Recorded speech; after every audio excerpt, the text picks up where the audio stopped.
यत्रास्ति भोगो नहि तत्र मोक्षः, यत्रास्ति मोक्षो नहि तत्र भोगः।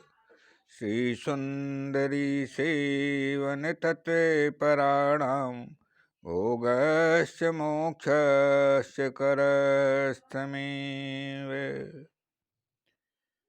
वंशी विभूषित करान्नो नीरदाभात्, पीताम्बरादरुणबिम्बफलाधरोष्ठात्, पूर्णेन्दुसुन्दरमुखादरविन्दनेत्रात्, कृष्णात् परं किमपि तत्त्वमहं न जाने।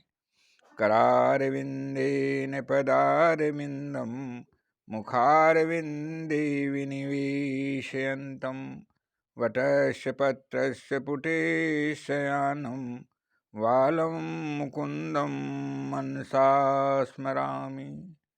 ब्रजे वसन्तं नवनीतचौरं, गोपाङ्गनानां च दुकूलचौरम्, अनेकजन्माजितपापचौरं, चौराग्रगणं पुरुषं नमामि।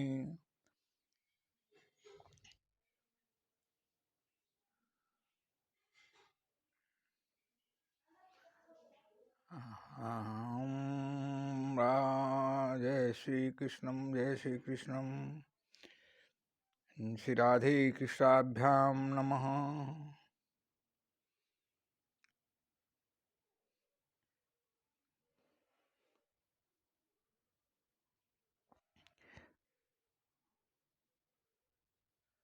आज हमारा विषय है आप लोगों के बीच में प्रभु श्री राम के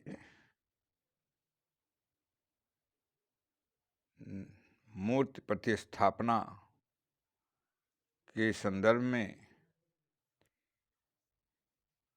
शास्त्रीय मतों में मतभेद से उत्पन्न स्थिति के बारे में कौन सा निर्णय उपयुक्त होगा, इस संदर्भ में आप लोगों के बीच में ध्यानाकर्षण करना चाहता हूँ। हम सामान्य जन प्रभु श्री राम के संदर्भ में क्या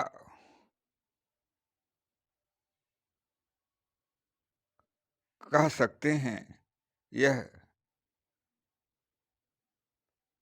हमारे और आप की समर्थ के बाहर है।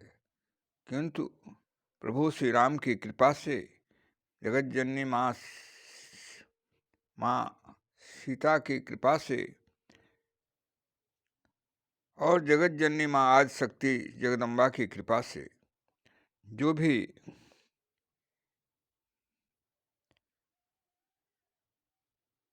प्राप्त है उसे आप लोगों के बीच में निवेदन करना चाहते हैं। कभी कभी ऐसी परिस्थिति आ जाती है जिसमें मनुष्य निर्णय करने में असमर्थ होकर के कर्तव्य विवेक को खो देता है, और ऐसी स्थिति में, विषम परिस्थिति में उसे क्या करना चाहिए, क्या नहीं करना चाहिए, इसके संदर्भ में शास्त्र ही हमारे एक मार्गदर्शन के स्रोत हैं, और संत महापुरुष ही उस मार्गदर्शन को प्रदान करने वाले मुख्य लोग हैं। किंतु कभी कभी संतों में मतैक्य न होने के कारण, विचारधाराओं में मतैक्य न होने के कारण पूर्ण रूप से निर्णय संभव नहीं हो पाता है कि क्या क्या क्या वास्तव में ग्रहणीय है और कौन सी वस्तु ग्रहणीय नहीं है, क्या उचित है क्या अनुचित है। ऐसी परिस्थितियों में शास्त्रों में नहीं, अपितु पंचतंत्र के श्लोक के माध्यम से हम आपके बीच में उदाहरण प्रस्तुत करना चाहते हैं कि क्या ऐसी परिस्थिति में निर्णय लेना उचित है।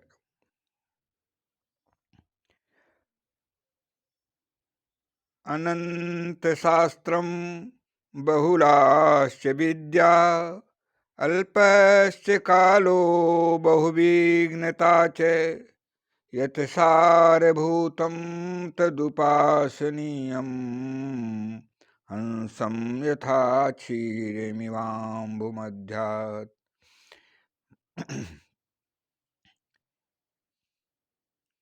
अनंत शास्त्रम बहुलाश्च विद्या, अल्पश्च कालो बहुविघ्नता च, यत् सारभूतं तदुपासनीयम् हंसं यथा क्षीरमिवाम्बुमध्यात्। शास्त्र अनेक हैं, अनंत हैं, विद्याएं भी बहुत सी हैं।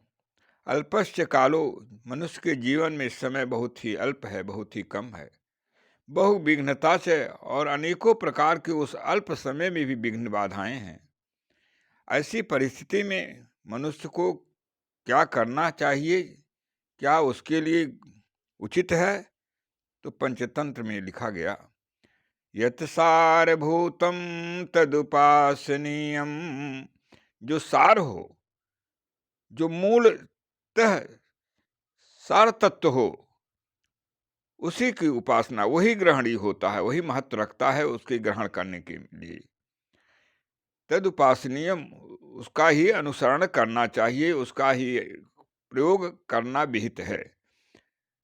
यत् सारभूतम तदुपासनीयम, वही उपासनीय है, वही करणीय है। हंसम यथा क्षीरमिवाम्बुमध्यात्, जिस तरह से जल और पानी के सम्मिश्रण को हंस के सामने रख दिया जाए तो वह हंस पानी को छोड़ करके, जल को छोड़ करके दूध को ग्रहण कर लेता है और जल को छोड़ देता है। इसी तरह से मनुष्य के जीवन में जब दुविधा की स्थिति आ जाती है तो उस समय इस पंचतंत्र के श्लोक के अनुसार जो सार तत्व है वही ग्रहणीय है, उसका अनुपालन करना चाहिए। वैसे प्रमाण के बारे में लिखा गया, प्रत्यक्ष प्रमाण, अनुमान प्रमाण, तर्क प्रमाण, आप्तोपदेश, इस तरह से 4 प्रकार के प्रमाण की विवेचना की गई है। जहां पर आप्तोपदेश होते हैं वे ब्रह्मवाणी के रूप में जो जो पूर्ण रूप से ईश्वर में विलीन कर जाने वाले संत हैं,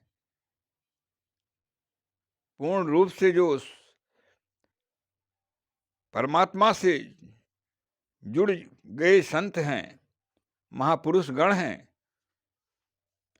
जिनका परमात्मा के अलावा संसार से कुछ भी लेना देना नहीं है, ऐसे महापुरुषों की वाणी आप्तोपदेश के अंतर्गत आती है। प्रभु की वाणी आप्तोपदेश के अंतर आती है, महापुरुषों की वाणी आप्तोपदेश के अंतर्गत आती है। उनके जो उपदेश हैं, उनके जो आदेश हैं, वे स्वयं में प्रमाण है, उनका अनुसरण करना ही धर्म है और वह धर्म के अंतर्गत उसकी पूर्ण रूप से महत्ता गाई गई है। अब हम आते हैं भगवान प्रभु श्री राम के संदर्भ में कि जो अखिल ब्रह्मांड के नायक हैं, अनंतानंत ब्रह्मांड जिनकी संकल्प मात्र से उद्भव, स्थित एवं संहार को प्राप्त होता है, उनके बारे में आप लोगों के मध्य में प्रकाश डालना चाहते हैं। उनके प्रतिष्ठापना के संदर्भ में शुभ भी अशुभ भी शुभ हो जाता है, ऐसे प्रभु हमारे महान हैं और उनकी यश कीर्ति को प्रकाशित करने के लिए उनको जनमानस तक पहुंचाने के मात्र साधन संत जन ही हैं, महापुरुष गण ही हैं और वे प्रभु उनसे जैसा चाहते हैं वैसा करा लेते हैं, क्योंकि प्रभु की महिमा अपार है और वे अपने इच्छा के अनुसार, संतों की इच्छा के अनुसार वैसी व्यवस्था, वैसी अवस्था पैदा कर देते हैं जैसा उन्हें अभीष्ट होता है, और जिसमें संतों का कल्याण, गौ माता का कल्याण, लोकहित होता है, ऐसे कार्यों को प्रभु अपने माध्यम, जो उनके संत हैं, महापुरुष गण हैं, उनके माध्यम से करा लेते हैं। राजनीतिक पार्टियां और अन्य से इस संदर्भ में मेरा कोई संबंध नहीं है। मैं मात्र प्रभु श्री राम के इस जो प्रतिष्ठापना संदर्भ में जो व्यवस्था चल रही है, उसके संदर्भ में ही आप लोगों के बीच में प्रकाश डालना चाहता हूं। जानिए कौन है प्रभु श्री राम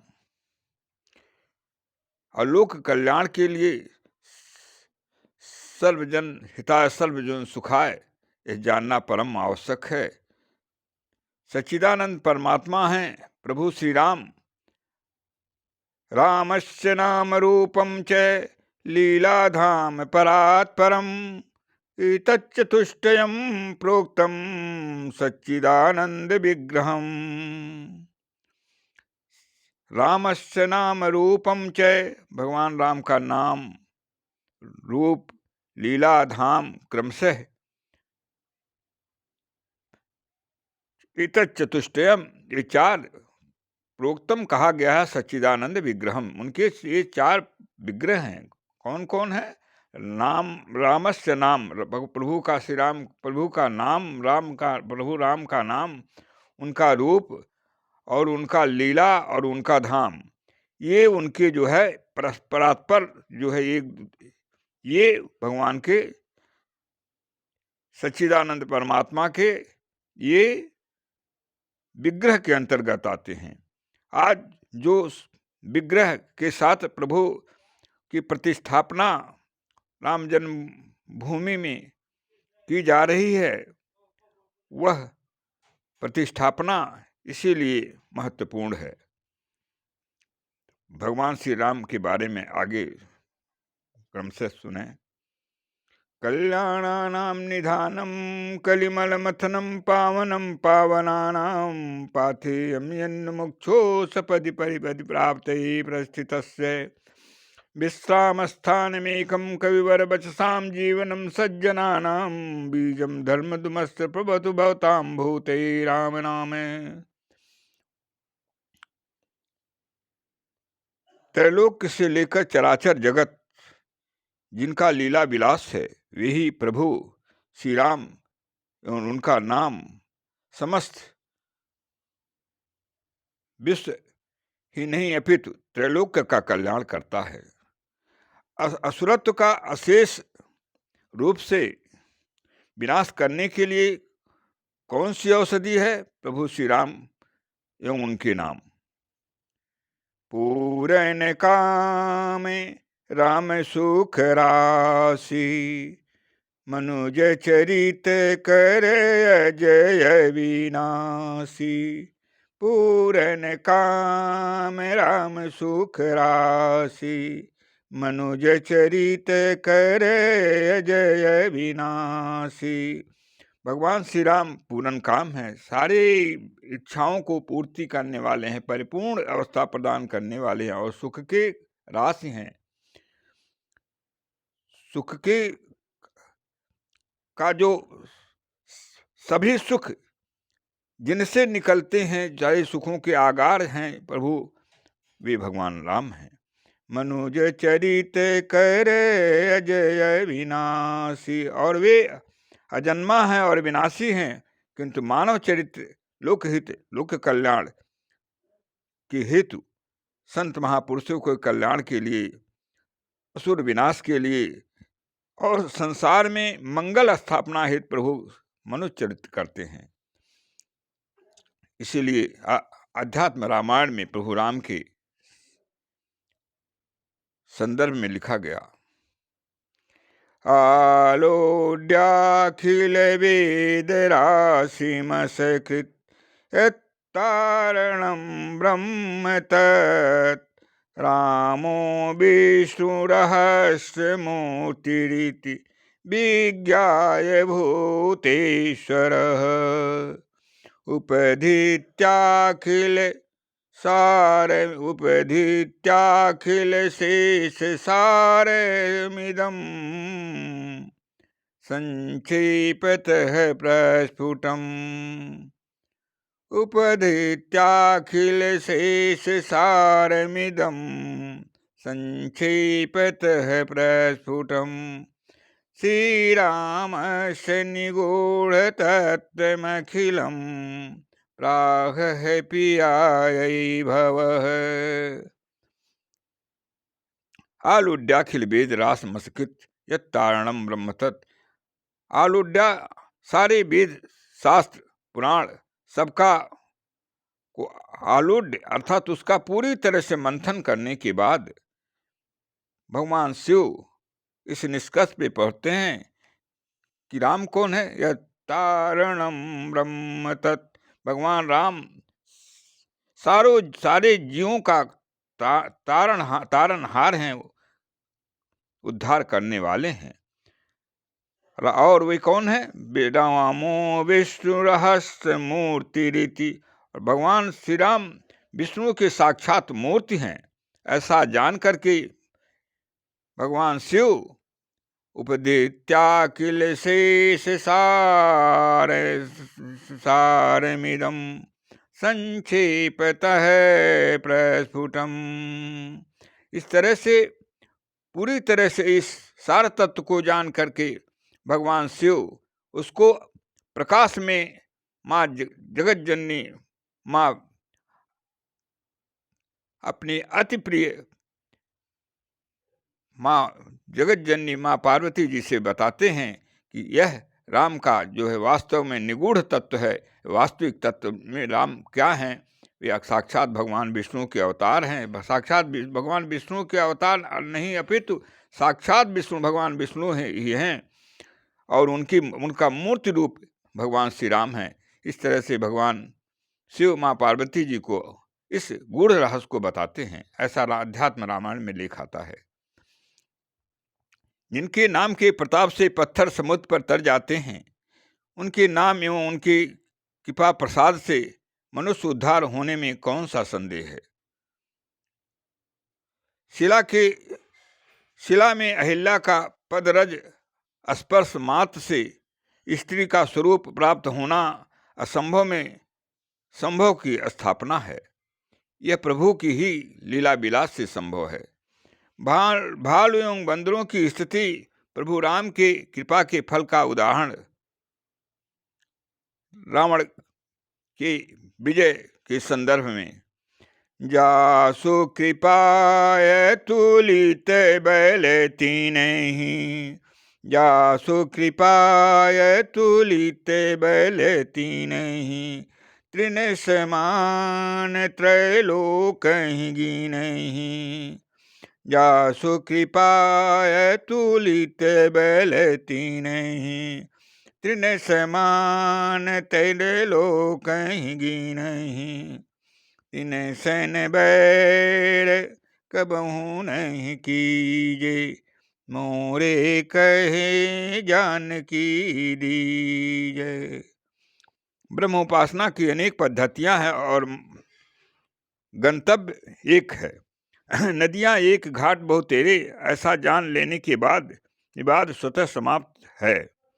यह यथार्थ ज्ञान अज्ञानता के कारण जब तक नहीं होता है तब तक ही अज्ञानता के कारण विवाद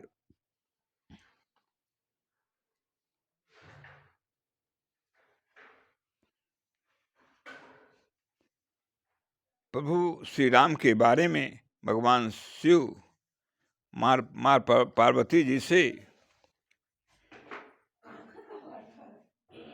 राम एवं राम नाम के बारे में बताते हैं। ब्रह्म राम ते नाम बड़ बरदायक बरदान, रामायण सतकोटि महलिय महेश जी जान। भगवान राम से प्रभु राम का नाम बड़ा है। राम के नाम से प्रभु का नाम बहुत ही ज्यादा अपार शक्ति संपन्नता रखता है, क्योंकि शतकोटि रामायण में भगवान शिव ने इसे जान करके भगवान राम का नाम समाधि अवस्था में भी जपते हैं। राम रामेति रामेति रमं रामं मनोरमे, सहस्त्र नाम तत्तुल्यं राम नाम वरानने। इसीलिए भगवान शिव समाधि अवस्था में भी प्रभु श्री राम का नाम ही जपते हैं। कहाँ कहूँ लगी नाम बड़ाई, राम न सकहीं नाम गुण गाई। राम परम ब्रह्म परमात्मा हैं और जगत जननी माँ सीता साक्षात परमेश्वरी महालक्ष्मी हैं। इनके नाम लेने मात्र से समस्त जीवों का कल्याण अवश्य में हो जाता है। जा पर कृपा राम कर होई, ता पर कृपा करहीं सब कोई। वांछा कल्पत्रु माँ सीता सहित वांछा कल्पत्रु भगवान श्री राम को कोटसह बंदन एवं अभिनंदन। देखत पूरी सकल अग भागा, बन उपवन वापी का तड़ागा। धाम हो अयोध्या का, मुख में प्रभु श्री राम हो। धाम हो अयोध्या का, मुख में प्रभु श्री राम हो। ध्यान हो माँ सीता का, ध्यान हो माँ सीता का, प्रभु का सदा वरदान हो। मंगल भवन मंगल हारी, द्रवहु सुदशरथ अजीर बविहारी। मंगल भवन मंगल हारी, उमा सहित जिहि जपत पुरारी। राम नाम मन दीप धरो जीह देहरी द्वार, तुलसी भीतर बाहर जो चाहे शिव जियार। जिने मुख राम नाम नहीं आवा, सो मुख विधना व्यर्थ बनावा। राम नाम बिनु गिरा न सोहा, देखो विचार त्याग मद मोहा। राम विमुख संपत्ति प्रभुताई, जाई रही पाई बिनु पाई। ब्रह्म सत्ता का अव्यक्त से व्यक्त रूप ही प्रभु श्री राम हैं। इसीलिए सगुणोपासना से निर्गुण एवं सगुण दोनों उपासना हो जाती है।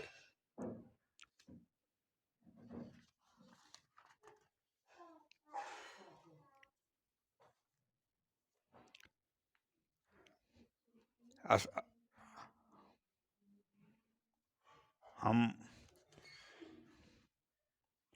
अगर सृष्टि में कहीं भी मर्यादा देखने को मिलती है तो उसके प्रकट रूप भगवान श्री राम हैं। इसलिए उन्हें मर्यादा पुरुषोत्तम भगवान श्री राम के रूप में विभूषित किया गया है। उनके विरोध का संदर्भ में रामायण तुलसीकृत में मंदोदरी के शब्द, जो रावण की पत्नी थी, अर्थात प्रभु के विरोध का क्या फल होता है जो रावण के साथ घटित हुआ, उसके संदर्भ में मंदोदरी के शब्द हैं।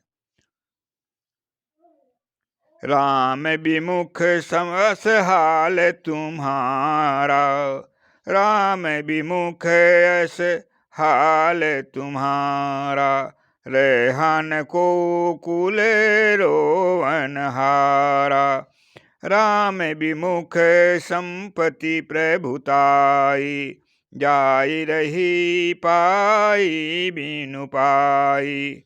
आज विश्व में जहाँ भी अशांति है वहाँ अधर्मी एवं राम विरोधियों का शासन है। जहाँ भानुकुल नाथ राम होंगे वहाँ अज्ञान एवं अंधकार स्वयं मिट जाता है। भगवान राम की इच्छा के बिना कुछ भी संभव नहीं है। यह कार्यक्रम प्रभु की इच्छा का ही परिणाम है। ऐसा मानकर इसे प्रेम पूर्वक शांतिपूर्वक संपन्न कराने में अपना पूर्ण योगदान प्रदान करना ही श्रेष्ठकर एवं कल्याणमय होगा। हो यही सोई जो राम रुचि राखा, को करी तर्क बढ़ावे शाखा, शुभ कह अशुभ अशुभ शुभ करही, शुभ कह अशुभ अशुभ शुभ करही, उमा राम गति लखी नहीं परही, उमा राम गति लखी नहीं परही। ज्ञान नाम पिचेतांसी देवी भगवती सा, बलादा कृष्ण मोहाय महामाया प्रयक्षति, भाय कुभाय अनख आलस हूँ, नाम जपत मंगल दिशि दस हूँ। भगवान श्री राम को भाव से, कुभाव से, क्रोध से, आलस्य से, किसी भी प्रकार से उनसे नाम से, उनके श्री विग्रह से, नाम रूप लीला धाम से जुड़ जाने के बाद हमेशा मंगल ही मंगल होता है। ये प्रभु की राम की महानता है। जितने भी असुरों का संहार प्रभु ने किया सब प्रभु के धाम के अधिकारी बन गए।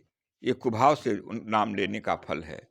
और जिनको प्रभु ने, जो महापुरुषगण, संत महापुरुषगण हैं, महात्मा जन हैं और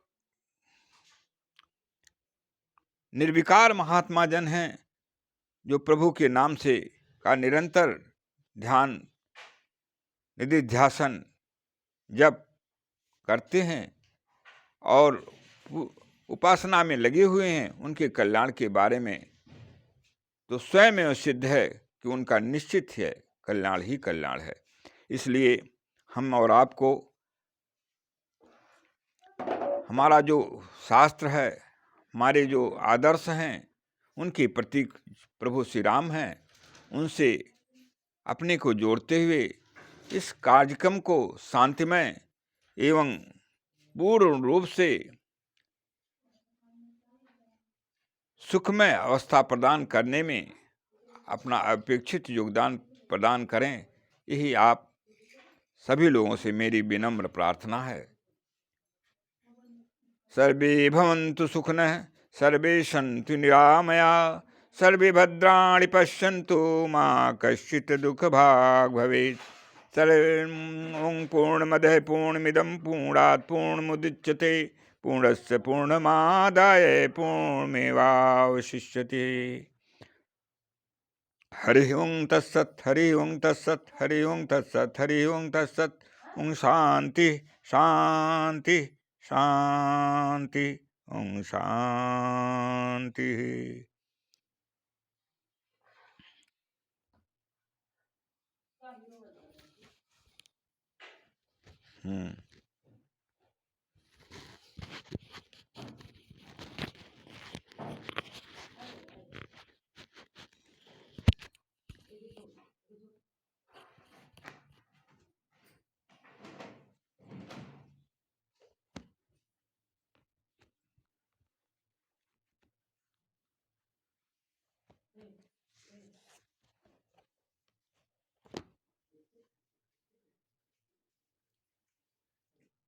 हम्म